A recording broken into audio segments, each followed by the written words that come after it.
ever since I was a child, I always liked the outdoors, liked being in the woods.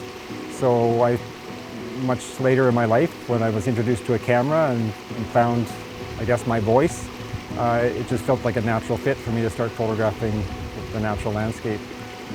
There have been times when I've neglected being out maybe as much as I'd like to. Other demands just take over, and it's been interesting because when I've gone back out, it's almost like I sense the Holy Spirit whispering to me, "Where have you been?" And it's a cool feeling just to feel that He and I connect when we're out there in a natural environment like that.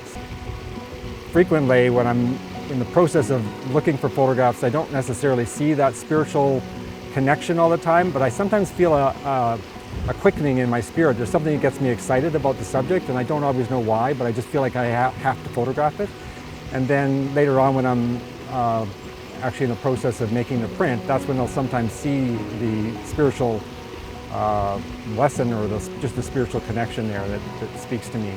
In Psalm 71, there's "Be to me the rock of refuge to which I may continually come."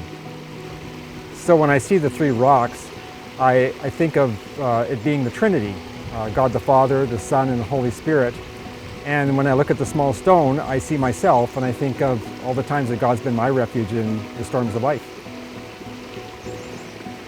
The circumstances that created the beauty of Autumn Arch is a reminder to me of how God can use burdens and trials in our lives to produce beautiful character. It was actually the weight of a heavy snowfall the previous year that produced this result. This same snow that caused so many other trees to lose their limbs instead actually shaped this hedge into an object of greater beauty. And I find this so true in our lives spiritually.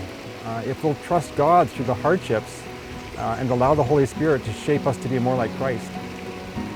What comes to mind when I think of suffering is my mother.